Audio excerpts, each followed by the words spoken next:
Ladies and gentlemen, Google is happy to welcome Image Comics creators of the title Black Jack Ketchum, Brian Schirmer and Jeremy Saliba. We're going to hear from them about Black Jack Ketchum, the title, and their work on it. Gentlemen. Thank you. Thanks, Chris. As he said, I'm Brian, he's Jeremy. We started out doing comics 5-6 years ago, and what we're going to be talking about today is how we kind of broke into the big time and now have a book with Image Comics, the premier creator-owned publisher in the US. And probably the best place to begin is kind of explaining what a creator-owned comic is versus any other kind. Most people are obviously familiar with your Batmans, your Captain Americas, your Avengers, your Justice League. These are typically these are specifically owned by companies, DC Comics, Marvel Comics, and when someone is fortunate enough to do work for either of them, it is considered work for hire. Conversely, when you do something that is creator-owned, well, it's exactly what it says on the tin. That means that we, as the creators, own everything. We own the creator. We own the characters. We own the stories. We own the IP, most importantly, and that's a cornerstone of Image Comics. It's kind of one of those crown jewels to be able to have your own book, your own IP with a book like this. DC and Marvel kind of referred to as the big two because they're the big dual monoliths of the comic industry and the ones that are the most successful in terms of reach and in publication and amount of sales and everything. But Image is fast approaching all of that. And there's a few other, there's actually quite a few creator-owned comic book publishers out there, which is great. And if you're the kind of person who really values getting into the comic book industry, and you do eventually want to get to the big two, it's also a great place to start. It's a creator-owned area because the big two oftentimes want proof that you can make a book, and making a book is the best way to prove that you can make a book. Usually that's the route that gets taken. Not everyone's lucky enough to get started at Image in terms of a creator-owned publisher that they get to work with, but we somehow managed to get that to happen. Somehow, and we'll talk about that. In part, we're really just going to be charting the course of how, kind of like how a bill becomes a law, this is how a comic goes from a basic idea up into actually being published. In our case, I write. I do a really badass stick figure Batman that pretty much only my students ever get to see. Jeremy wears many hats. He edited the book. He did the covers. He was co-creator on it, along with Claudia Balboni, who is the interior artist. She did a tremendous amount of work and a tremendous job. She lives in Italy, so she wasn't able to make it here today. Do we know where in Italy she lives? Is it in Rome? In Rome itself, which is awesome. I'm sorry if I got to apologize. Claudia, I'm sorry if I butcher your name or butcher your accent. I'm going to have the equivalent of an Italian fatwa on me. Which is a vendetta, actually. Moving on. So every story, whether it's a comic, a film, a book, comes from a basic idea. In this instance, Black Jack Ketchum came from two places. The first one, was family ties. My great-grandmother on my mother's side was a cousin of a gentleman by the name of Tom Ketchum. This is probably one of the more famous pictures of him. Unfortunately, he came to a rather dire end in 1901, I want to say. And if I'm getting that wrong, that's embarrassing. That's a more favorable picture of him to a degree. I think this is actually taken shortly before he was hung, for what it's worth. So he was a wanton rapscallion outlaw in the late 19th century. And as I say, he was cousin to my great-great-grandmother. And this was kind of the story that was passed down from when I was, 4 or 5 years old. I would hear my aunts and uncles and my mom and my grandparents talking about Black Jack Ketchum, Black Jack Ketchum. I didn't really know anything about the guy until I got older and started to do research and found out that he was a little touched, I think is probably the best way, a favorable way of saying it. He had issues, and there are various stories out there talking about, how he was too crazy to ride with the Wild Bunch and too crazy to hang out with Butch Cassidy and Sundance Kid. And eventually he robbed the wrong train at the wrong time and got himself shot, got himself captured, and eventually got himself hung in a very mismanaged execution, shall we say. So I never really had any necessarily plans to do anything with the story until only a few years ago. I had a dream. I had an actual dream that involved a Western setting where the typical tropes had basically been turned on their heads. It was a very surrealistic fever dream involving, guys in duster coats that had no faces, kind of like Nazgul in the Old West, and saloons where you would enter one saloon and you could exit any other saloon anywhere in the world, and just a myriad of bizarre things. And I woke up and believe it or not, I found this just this morning without very little. This is the actual notebook where I scrawled down the dream that I had. And at the very top on the second page it says, this all came at the end of a post-coffee sleep of about 5 hours on the morning of February 20th, 2012. So, combining those, about a year or so later, started to put together the idea for a comic that would be called Black Jack Ketchum, and taking this historical figure and throwing him into this surrealist landscape. And then we were off and running. One of the interesting things about when you have a story is that there's always a few avenues in which you can tell it, and movies, television, comics, books, web blog, whichever avenue you choose, and in terms of mass production and strong visuals accompanying it, comics seems to be one of the last American storytelling art forms where it's really still pure. One person could, if talented enough to write and draw and do all those things together, can just sit down and make their story, and they can assemble it in the way that they want to, and then bring it to a publisher, or perhaps a few before they're told yes, and have it released that way. You can also self-publish. There's a lot of ways you can do it, but it's one of those again art forms that seems to be one of the last ones where, if you're obviously on a movie, it's a much larger production, and many more people are involved, and there's a lot more money involved in making a movie. So the money people tend to want to have their say into how things go, so they make sure they get a return on their investment. But with comics, it's a lot more free. It's a lot more open and experimental, and it's a really exciting place. And there's a legitimacy in comics that wasn't there when I was growing up reading comics. People look to them for great storytelling now, be outside of fantastical elements and outside of superhero pow bang punch. Which is really exciting. And so Brian has written for several mediums over the years, but had started getting into comics at this point, which is probably, I think, one of the reasons why one of your first ideas was to make it into a comic book. Yeah, and because we'd been doing some self-publishing for a while. We did some stuff by a Kickstarter and basically opened a few doors, and one of those doors was opened to Eric Stevenson, who's the publisher of Image Comics. And he basically said, well, what do you guys got? And one of the things, we sent him a couple pitches, and one of them was indeed for Black Jack Ketchum. And this is the cover that Jeremy mocked up for when we were submitting the proposal. When pitching to, it varies by publisher, what they want to see when you're pitching a new project. In this instance, I think he wanted to see about a cover, and I think about 5 pages, and it was basically a 1-page proposal of, here's what the story's going to be about. It's about a C-grade outlaw who's mistaken for an A-lister and has to try and clear his name in a surrealist version of the Old West. And then we went into a little more detail and talked about some of the characters. And based on all of this, we sent. It was all done by email. Except it met him in person, and then the actual pitching process was completely handled by email.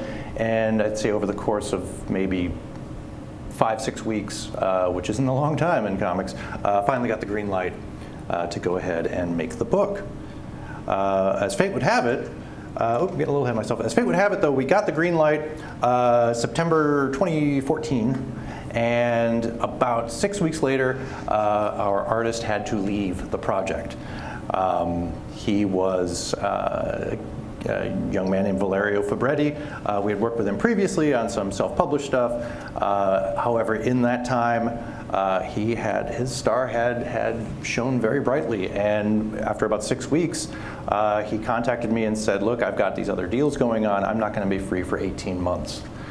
And the prospect of having to put this on the back burner for over a year, did not sit very well, and we all agreed that it would be best if we went ahead and found someone new to take the reins.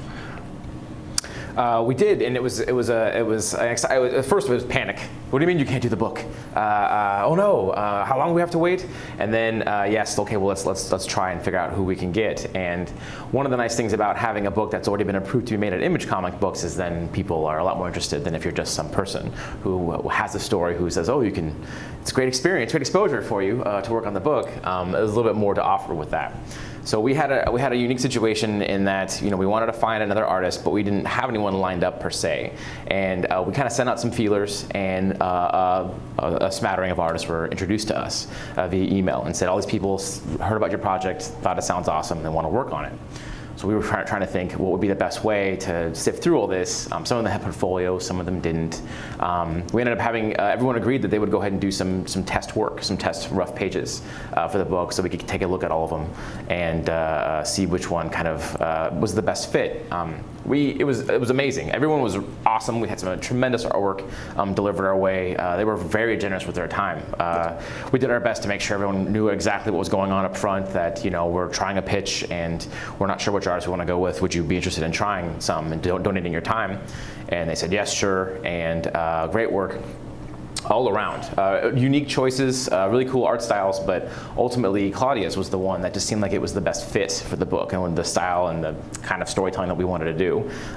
We got the pages and immediately her pages and went, oh yeah, that's the one that seems to really resonate the most with the story and the character, and it was again a great position to be in because there was no bad choices put in front of us, but hers was a good one, and we ended up putting to the publisher a few together, saying here's some great artwork, the best stuff that we think we got.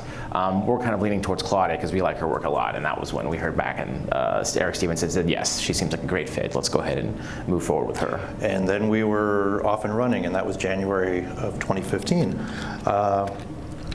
And so it was like, okay, we've got the green light. You've got the artist, you've got the creative team. Go make your book. That's basically how Image operates. They say, oh, okay, sure, do it. Go do it. Don't pester us until it's done. And so we spent the better part of last year putting this book together. So then begs the question, well, okay, you got the green light. What do you do? How do you make a comic? What are the steps? And well, we're here to tell you. This insane, yeah, that's a comic, folks. That's basically what it looks like. No, the very first thing before you have the cursory idea. The first thing that you typically want to do is outline. Outlining, it terrifies a lot of people. A lot of people just hate the prospect because they figure, oh, it's taking all the creativity out of it. It took me a long time to get over that bridge myself. I am very much of the mind that outlining is one of the freest parts of creating anything because you're not locked into anything. Nothing is set in stone. There's a Brian Eno quote that is something along the lines of, you're not building a wall, you're making a brick. Which I translate to, it's not a wall between you and your creativity, it's the foundation of what you are going to do with the story. Speaking of walls, it's interesting because this is somewhat conservative. I've seen you do outlines before. Yeah. As he mentioned, he and I had done we just did some self-publishing for a while, and just to make books because we just wanted to make books. And one of the times that you were really working out one of your biggest stories, it was a whole entire wall you had mapped out with all the beats of stories and all the different options. To be fair, what we're looking at here, I believe, on the one side is my chicken scratch and stuff scribbled out for part of one issue, and then what you see in the multicolored note cards on my bed was I think the final issue, and being able to move all of that around as needed and hit the right beats. Yeah, but if we had something that was the entire series, need a much bigger monitor. Yeah. So that's so you start with an outline, you get it to where you want it to be, and then the next thing is my bailiwick, which is scripting. You Googlers might recognize this little program here. I've long since moved on from anything like Word, or I'm not one of the guys. There are writers and comics out there who use like Final Draft and various other softwares. Google Docs for me is ideal. It's a one-stop shop. I can share it with all of the artists and the creative team and anybody else that needs it. I can put links in there. You might see it's just great for reference for the artists. It can't be beat, and I sound like I'm kissing Google ass right now, and that's not my intent. But it's been a fantastic tool, and there is, unlike screenplays, as some of you might know. So screenplays have a very, very strict and rigid format. To the degree that there are plenty of stories out there in Hollywood where if a producer or a reader gets a script and it's not properly formatted, they don't even bother. They just delete it, they throw it in the trash, whatever. Comics are not that at all. There is no formalized comic script. And right now my students are screaming because I tell them a lie, because I don't want to see 20 different formats. But mine is a hodgepodge of what I've seen others do in the industry, and it's a little bit like a screenplay, it's a little bit like a stage play. Basically what you're doing in a script is you are telling the artist what you as the writer think will appear on a page, what you think will appear in each panel. And for my money, using as few words as possible so you're not miring them down in detail. Now, in terms of formats of scripts, there's the Marvel method for script writing, for instance, which is where you just kind of give suggestions of what's happening on a page, right? What he's referring to as the Marvel method was something that ostensibly Stan Lee pioneered back in the 60s when he, if you believe the Apocrypha, was writing basically everything that Marvel was putting out at that point. And he didn't have enough time. There weren't enough hours in a day to do a detailed script. So he would on occasion do an entire script for, say, Fantastic Four or the Avengers, and it would be one page. It'd be one page of just a synopsis, and he would give it to the artist and say, go make this. And the artist, who might be Steve Ditko, Jack Kirby, would go away sometimes for as brief as a weekend and come back with 20 pages of art, say, here, Stan, take all the credit. And then from that point, then you start crafting dialogue and kind of doing it to fit the images that were drawn as well. Right. So you'd be Stan or whomever would be putting in the dialogue and the captions and sound effects and everything after the fact, after all the art had been completed.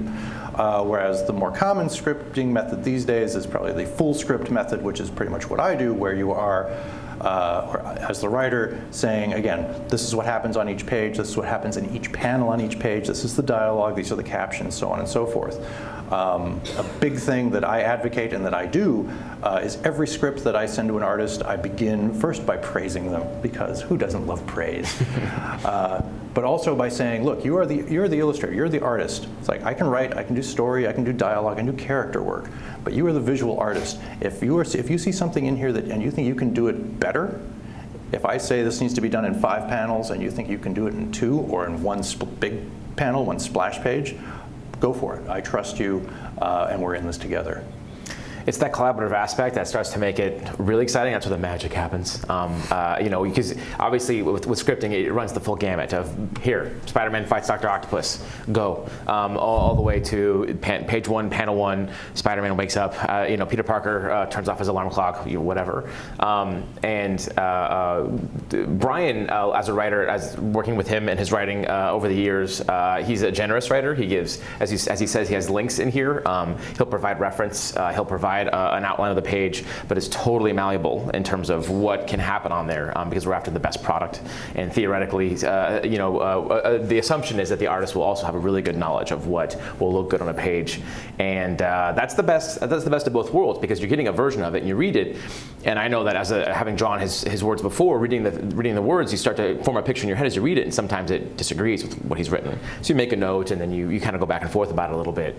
But that collaborative aspect tends to really not only just get the best possible result out of what you're making, but also it tends to, you have that trial by fire a little bit, where you start to question things a little bit and make sure that you're arriving at the best possible conclusion for all of it. And it's also the one that's the best fit too. Like sometimes the artist, there's been some interiors I've drawn for Brian before where he said, okay, Brian's a guy who kind of likes, he's always been a fan when he's read comics of like almost schematic like drawings, like if Batman's going through the Batcave and it's a hugely detailed full page drawing of the Batcave and every little Bat computer and all the trophies he has, and he's written pages like that for me, and I would not like to draw that at all. That sounds very difficult and not fun. So I said, how about instead we have them walking past some things and some panels, and you see one thing here and one thing there, and we get the same idea across, because my weaknesses were going to be on display too much for a page like that. And he'll go, okay, yes, well, that works just fine. We can do that. So that collaboration hopefully finds the best fit as well, which should result in the best looking book. And the initial proof of this is, again, send the script to the artist, in this case Claudia, and so she takes it, she goes away, she reads it, she thinks about it, she puts it under her pillow virtually, of course, because it's all in Google Docs, and then she takes her time and does what are basically called roughs. So what we've got here are the roughs or thumbnails, another colloquialism, for every page out of the first issue of Black Jack Ketchum. Do you want to talk about that a little bit? Well, sure. The rough process is just kind of like the outlining process for writing. It's one of the more exciting ones because kind of anything goes. The most common question I get from people who are starting off with the roughs will be, well, how rough can they be? And as long as they're readable, it can be stick figures if it's readable and understandable what's going on. Usually it's a little bit more than that. But the main part here is that you're really blocking in stuff. You don't want to spend a lot of time on this. This is something where you're just getting that initial idea out and hoping to communicated it really well and leave enough room. This is disposable artwork usually, this stage of the project, because something might not be working. Oftentimes changes need to be made, quick little adjustments. And then there are some people who can just do these roughs and it's perfect right from the start. Most people, it's obviously a combination. Some things are good and some things are not working as well. But you can see too, like there's a lot of, in terms of a comic page, and Claudia was, obviously here just dealing with the black and white aspect of it and the heavy black inked areas as well as, the more open white areas. And these black areas are what we call spot blacks. And they're a design element as well. You kind of try to not only do good solid work that represents people, places, things like that, but also kind of try to lead the eye with those spot blacks around the page or set the mood or anything like that. There's also kind of a flow that goes into a comic book page that you got to try and keep in mind. Basically, we all read from top to bottom and right to left. So we kind of want to left to right, top to bottom, left to right. And your comic book page should flow similarly. And you kind of want the page to, when it ends, to kind of go off out the bottom on the right side of the page off to the next one. And so the idea is that you kind of want a backwards S-curve to go through the page as much as you can with all of those different elements. And hopefully, again, starting up here, coming down through it, and then ultimately swooshing out there, which leads you right up, of course, to the next page, or to turn the page, depending on the spacing there. This is also kind of, as much as you don't want to spend too much time on the drawing aspect of it, it's because there's a lot of planning going on at this stage. Not just in the layout of the panels and the layout of the design of those spot blacks and everything like that, but also the continuity of what's going on. A very specific example of that would be the 180 rule, or crossing the line, which is when you're having two characters deliver dialogue to each other, and this applies to movies or whatever, when they're facing each other, there's an imaginary line between them. And you want that camera that goes between them when one talks and the other talks to stay on one side of that line. Otherwise, it starts to disorient the viewer a little bit. If you want a scene to be confusing, which sometimes you do move the camera around more. But if you want it to just be something easy to follow, you keep on that same side of that line. So essentially, as it works out, the person talking, maybe in the foreground on the left side of the panel, and the person in the background's on the right side of the panel, and then you cut to their backside, well then they're still on the same side of the panel. It's very easy to follow and read. And you want to make sure that's organized as well and flows as easily and smoothly as possible, because if you're making the reader do hard work to decipher and understand what they're trying to see, they're going to put the book down. We don't want that. And as he was saying, these are very, very akin to the outline that the writer does. So there are a lot of changes that can be made. Again, sometimes we'll get in roughs like what Claudia gave us, and we'll look at them and it's like, great, everything is perfect. I can't wait to see blow this up into an actual page. But every once in a while, I'll be, oh no, this is in the wrong place, or you didn't really. What I wrote did not communicate clearly what would happen in this panel or on this page, and there would be adjustments that would be made. And yeah, usually that was not a problem. And then, so once we receive all of these, and Jeremy looks at him as the editor, and I look at him as the co-creator, and we both give thumbs up, then Claudia is off and running and starts moving forward. So this is actually a close-up of one of the roughs that we were just looking at, featuring the dusters, who again came from my dream, God help me. And this just shows you kind of the process of going from a rough of a page actually to the final. So this was the rough thumbnail that she did, which we scaled up a little bit for these purposes, which then became this. And Claudia works digitally. So these were her digital inks. These are her final inks, right? Yeah. And then the next step was bringing in some color, which we have therein, and you get a little more of the depth and otherworldly nature of these characters. And then finally, the unsung hero of comicdom, you get some letters, you get some words in there, a little dialogue balloon for our poor guy. Yep, and speaking about dialogue, I think I might be jumping a little bit, but that's okay. So yeah, once the final art comes in, like I say, the unsung hero, the letterer, comes in and has to do all kinds of crazy things. Actually, if you go back to the rough real quick, one of the things that even further back to the page of roughs, one of the things that, as he's right, it's an unsung editor, or unsung hero of the comics world, the workhorse. Not only do you have to make room for everything to happen on the page, but you have to leave room for dialogue too. That's one of my greatest sins. Whenever I do a panel or a series of pages, Brian goes, "That looks great, but where am I going to put my words?" And words, who needs those? It's the art, right? That's what's important. So, but it's a phase of the process that not everyone talks about, not everyone focuses on, but it ends up being I don't know, a large amount of work. One could say a decent amount of work in terms of laying out the dialogue balloons and choosing a font. These days, most lettering is done digitally, and one of those arts that's getting a little bit more homogenized, I guess, to a certain degree. Sure. But there is a lot of rules regarding lettering, and it's something that can be easily overlooked, and it's something really important to keep in mind.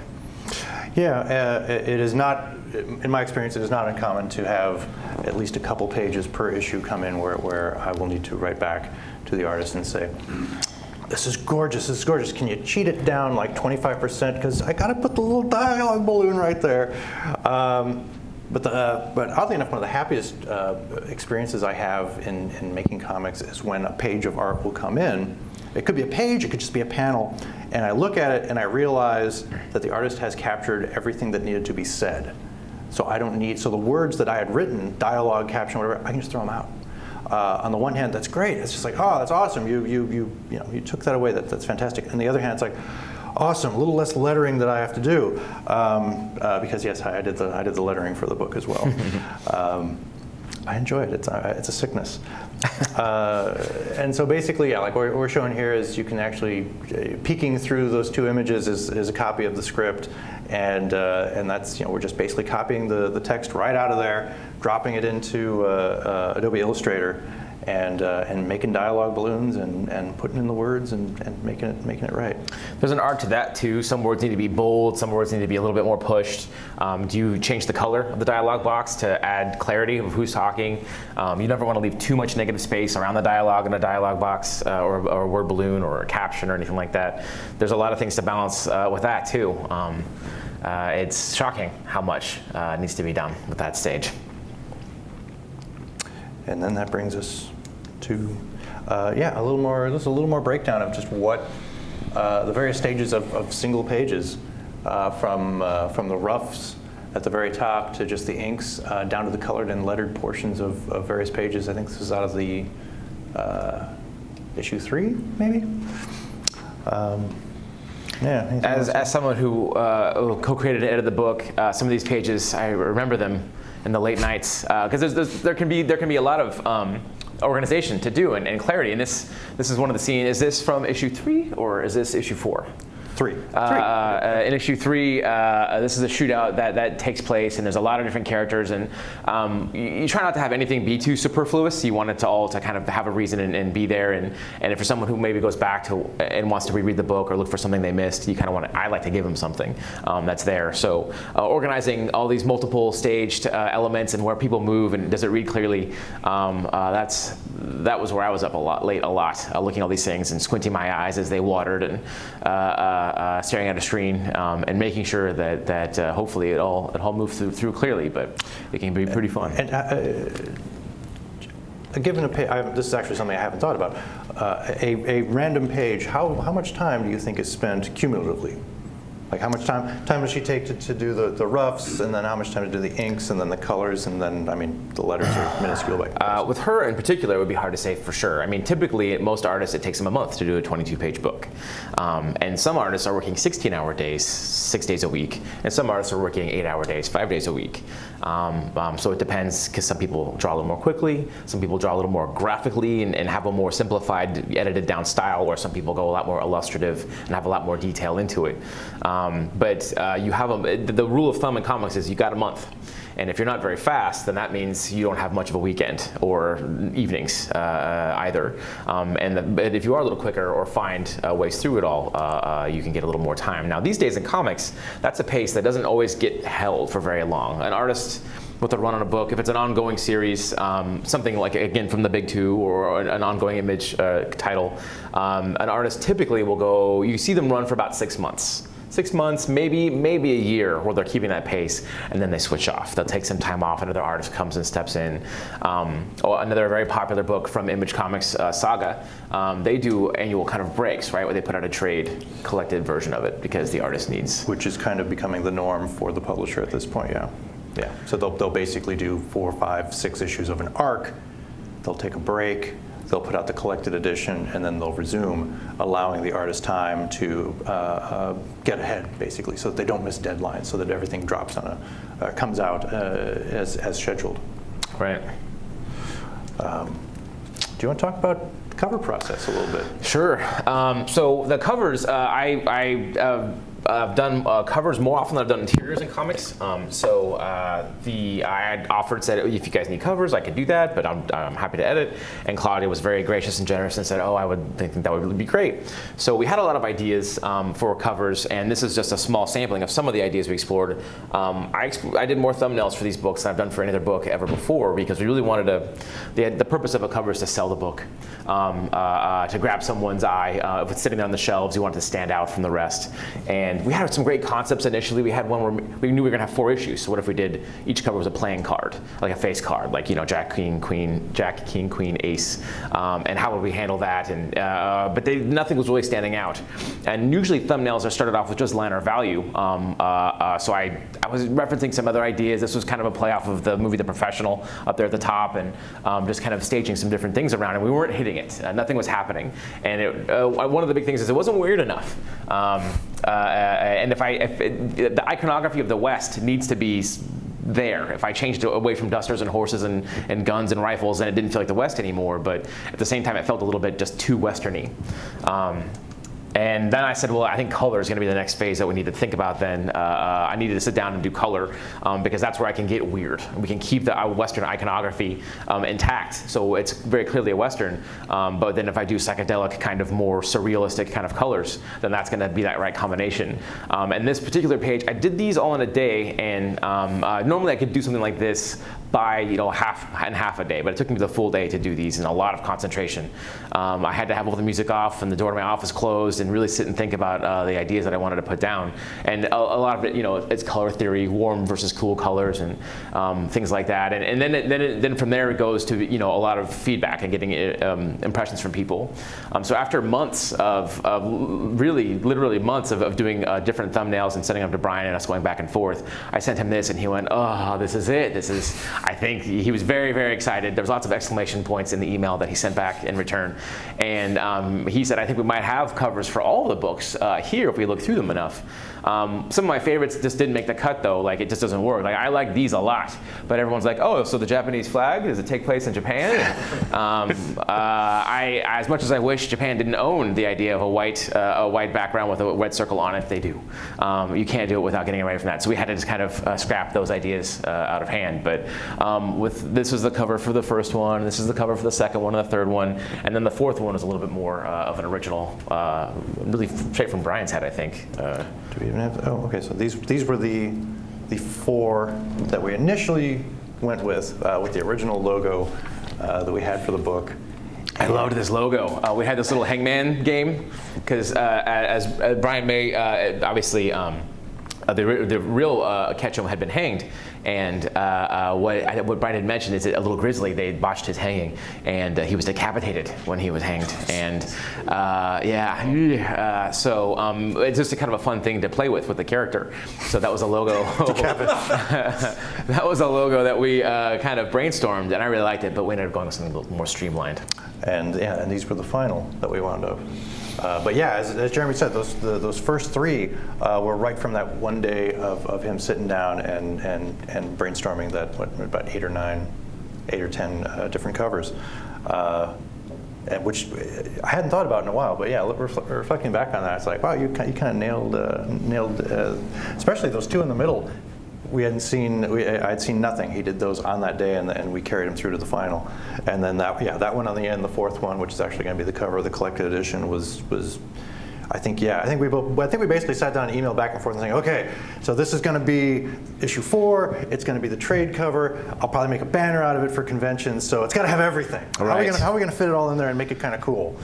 And this is where his generosity comes into play. It's in his collaborative aspect. It made it easy because he showed me other compositions that he liked and ways we could arrange it. More of a triangular composition, which I always think of Frank Frazetta when I think of triangular compositions, which is a cool way to go.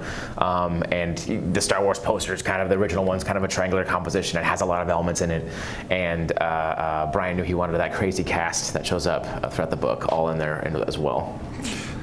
And then, okay, yeah. So then basically, hey, we did everything. We turned it in, and so this is, God help me, this is me in a comic shop in New York City, fall of 2015. Mm-hmm. That was last October.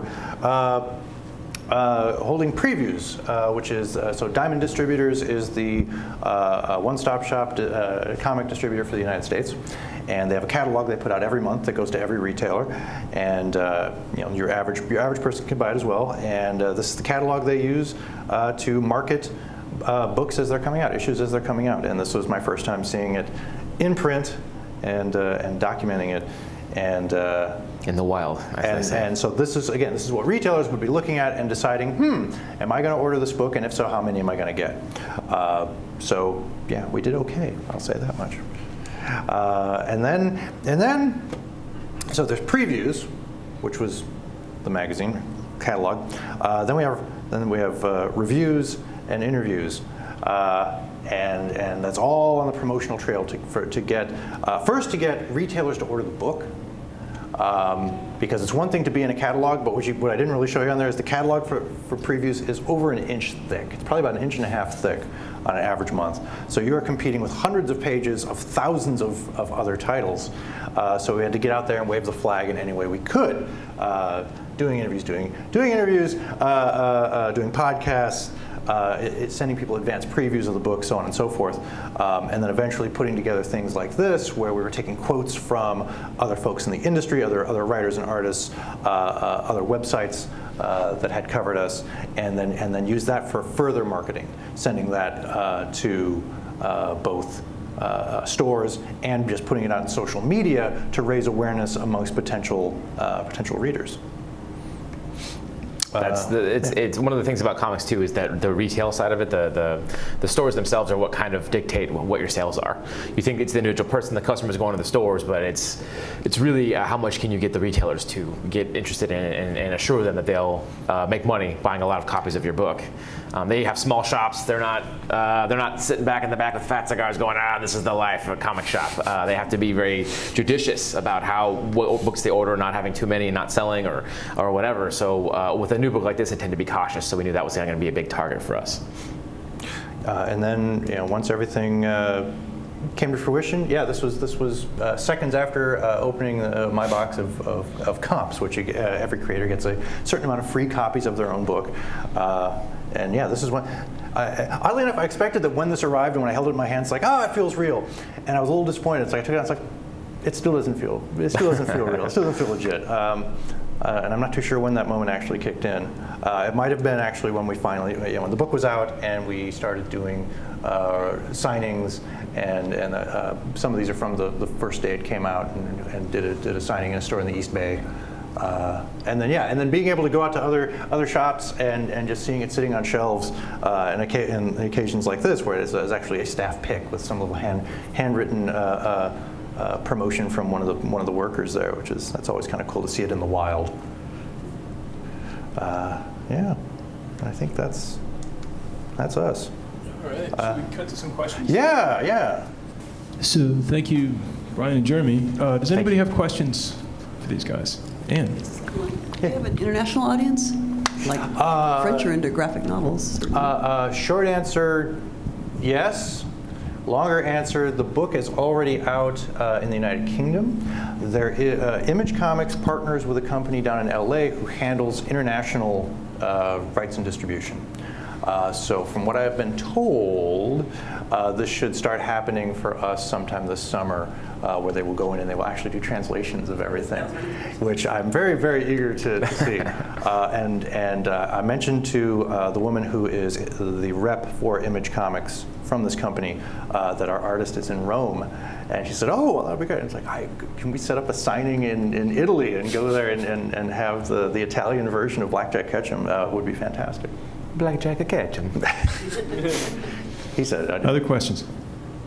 Just about the financing, right? You kind of described the process from getting green light. How does the finance process and maybe even distribution go for the slightly different non-traditional Marvel or DC? Right. By and large, there is no money up front, which is also one of the things, when Jeremy said we were vetting replacement artists, we had to basically tell people, hey, on the plus side, hey, you're going to get if you get chosen, you're going to have a book from Image. The downside is probably not going to see any money from that for several months. So Image pays on the back end, which basically means the book gets released, the book gets ordered by stores, the stores pay Diamond, the distributor, and then Diamond pays Image, and then Image pays us. So to put it into somewhat of perspective, the first issue of Black Jack Ketchum came out last December. We didn't get paid until February, and that was over a year since Claudia was approved to be the replacement artist, and almost a year and a half from the moment we got greenlit. So it can take a while. It'll vary a little bit from one book. Like obviously with the big two, it's a job. It's a contract, freelance kind of job, so you get paid a rate as you go. And with some of big names, we're not quite there yet. But with some of the bigger names in the industry, they can get a little money up front to get things going on for the books. But otherwise, I mean, the benefit is that Image handles all the production costs and everything with regards to printing and all that kind of stuff. And then they take a flat rate for what it costs to print it out of your profits. And then again, from there, deals work out individually. Sometimes they have a little bit of percentage. I don't know if that's all the time that they have a percentage from things, but ultimately they handle all that stuff on the front end, and we just work it out on ourselves on the back end about the different rates. Love to hear more about the process of being the lead artist but not the lead illustrator, right? And how you kind of project manage that and make sure it executes your guys' vision without creatively stifling any of your partners. It's funny because I definitely had a vision in my head for everything, and then Claudia, she's got a really unique style and it's very specific to her, which was awesome. We kind of wanted that. So really what it comes down to is kind of the more academic side of things. Does it read? Does it work? Are we crossing the line at all? Those kinds of elements. So for the most part, every now and then something would be a little bit more pushed design-wise, or a little bit more loose, or a little bit tighter even than maybe I had imagined. And I'll have an initial reaction to it, and I'll talk to Brian and say, hey, what does this read? Does it look good? And he'll go, yeah, it looks great. Or I'm not sure either, And then I might even seek out a few of their friends at that point and say, look, because I don't. I know that I have preferences, and I don't always trust myself with that because there's a lot of room for a lot of different styles. So I'll seek out, especially people whose tastes are different from mine, and see if it reads really well still. But yeah, for the most part, I just try to keep it as, in terms of like perspective and anatomy and kind of things like that. That as long as it's hard to define the cool factor. But as long as it's cool, and that's where I think spending, the last, 30 years of my life reading comics and going through them all, you start to get a sense for, this can play. I'm kind of the one, out of the three of us, I was the one who's most concerned about, are people going to want to buy this book? Brian's writing is a little more esoteric. He's a little bit more, he likes to push the boundaries of realism and things like that. And Claudia was totally on board with that. And let's do it. And I was like, okay, but let's also make sure it's accessible, to people. And you with your traditional, whatever. I would be the one who leaned that way, I think, the most out of the three of us. So I was the strict school mistress, snacking in the back of rollers and thinking, does this work? And luckily, though, Brian, again, he knows exactly what he wants out of these things too. So he could, there'd be things where I'd say, I don't know, if this is a little bit weird. He's like, that's how it's going to be. That's part of what I was making this book for. And it's like, I'm smart enough to know, cool, awesome, then let's do that. Jeremy and I have worked together for a long time, and we play off each other very well. And so it's always a challenge to see how it's going to be when a third party gets introduced. But Claudia just hit the ground running and was just very incredibly open to feedback. I don't think we never had any, fight would be even a very strong word, disagreement about anything. She was always, they are both of a kind that they accept that they don't know everything, that they're still learning. I think they're both kindred spirits in that as artists they are continually growing and evolving and listening to what other people have to say, and to have them both being able to have that dialogue was something really cool to experience. She was amazing. She was so generous with everything, and she was just, very good. Is it good? Do you guys like it? Is this cool? And it was always, more than anything, it was us saying, oh yeah, this is awesome. What do you mean, is it cool? Like, look at it, it's great. Like, you did a great job. So then anytime we would be like, maybe a little bit, she's like, oh, I'm sorry, I did it wrong. And no, not at all, not at all. But we're thinking maybe trying something different on this page. And she would immediately dive in and do it. And she was amazing. In terms of collaborating and everything and communication, because she was all the way in Europe. Tremendous. Email becomes this insane thing at that point, right? Where you have to really be on that same page, pun intended, with everything. And she was just awesome. Anytime anything was going on, she would send us a quick email. Oh, this day I have to do this thing, so I'll get the pages to you later. Or, oh, at one point she got really sick, and it's like, I'm not gonna be going as fast right now. Oh, we understand you're sick. Then I'd get a ton of pages anyways, oh, I had to work, I had to get it done. So there was no like egos in that side of things, which is probably, I guess, the biggest concern in a situation like that. Well, I think it should be this way, and we were all trying to, impress each other. So I think that made it nice. So speaking of feedback, what kind of fan engagement have you gotten feedback from your fans? Social media has been very kind to us. Twitter was a big one. Tumblr was a big one. You can to a degree, you can actually measure such things these days with when the book gets announced, and you start to get a little press out there. People will start following you on Twitter, or they'll start following you on Tumblr. And then some of the biggest kicks have been since the book. So the book came out in December. It was only 4 issues long, so we were done by March. And then the first show that I did, comic convention, was WonderCon down in LA, and had my first Image Comics panel, and then just having people come up to us doing signings, or I was on the floor with our other editor and talking to some friends, and these two women came up and tapped me on the shoulder and said, oh, hey, I saw you at the thing, and I really like what you had to say, and I really enjoy your book, and yada, yada, yada. And it's like, that kind of just took things to another level there of fan engagement, if you will. And I think having our first signing at the Image Comics booth at a convention, and then showing up there and actually having a few people in line was a little special too. I can't. It freaks me out when someone recognizes me at conventions. Says, "Can I get your autograph and sign this?" And you check for the person behind you and all that kind of stuff. Like, there's no way. And are you sure you want me to ruin what you have here with my marker and pen all over it? But it's been really exciting. And I kind of hate to harp back on this, but it's a significant element of making comics these days, which is social media and having people, contact me on Twitter and say, "Oh, hey, I read this and I really liked it," or "Oh, hey, my great uncle was also related in such and such way, and I work at my local comic shop and I'm gonna push the book," that's just kind of. Yeah, it's surreal. So maybe you answered this already, because that was kind of my question. I mean, you talk about all these activities other than actually writing and drawing things that are part of what you're doing. I mean, it seems like a cross between starting a small business and a lifestyle choice. That you're gonna live this whole life and make this stuff. What's your favorite part of all the things you have to do to actually get to the point where you have the finished product and it's being sold? Is it the outline for you? You like the outlining a lot. I like outlining. Is it getting the artwork back and feasting your eyes? Yeah, part of it is still for me the writing. I think I realized a few years ago that's like I will always write. I tried to quit writing a few years ago and realized I couldn't do it.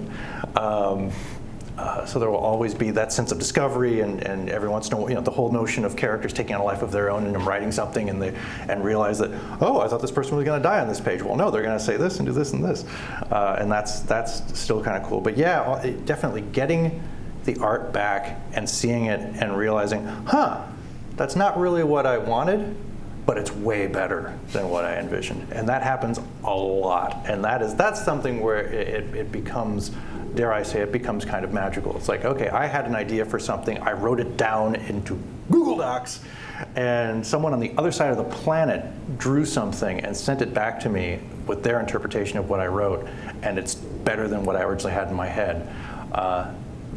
That's probably the most uplifting aspect of the whole thing, I'd have to say. I would say, like, on the art side of it, you have to enjoy just the process of drawing and painting or whatever. You have to enjoy it because it's a lot. And if you don't enjoy sitting down at your desk and doing those things, then you'll end up being bummed because you do it a lot. And what you said is not entirely untrue. It is, especially when you are, when it's creator-owned, it's not, even though we have a publisher, it's not too different from self-publishing. Image is great. Image gets a lot done for us. It spreads us around. It gives us promotion. It's fantastic. But we are still the ones who are taking the ball from the very beginning to the very end. One of the things we didn't mention is Image does not have editors. Image did not weigh in one iota on content, what the book looked like, any of that. All the choices were left up to us, even down to the paper stock in the comics. And that's, on the one hand, that's unlimited freedom, which again, compared with making films, is completely different. But it's a bit daunting. It's a lot of decisions that need to be made, sometimes on a daily basis, frequently on a daily basis, and sometimes several in a day. So yeah, it's a level of commitment that I think somebody really needs to have to make something happen. As much as Image does, they also have a lot of their books, and you could just rely on them solely to promote it, and hopefully that works out well. Or you can dig in and say, well, let's go ahead and do some of our own too to really make the most out of this. And that ties into I think your. The belief that you did a good job, the pride you have in the product that you made, and saying, I like this. This is really good. I think it's worth getting in people's faces about posting it on media feeds and saying, I think you should buy this book because it's really cool. I'm very modest with that kind of stuff. I don't ever say, oh, look at my artwork. I have a hard time with that. But with this book, I really liked it. I thought we did a great job. So that was a fun element. All right, that's our time. Thank you, Brian and Jeremy, for coming in today. And if you're on the live stream, thanks for tuning in. Thanks. Thank you.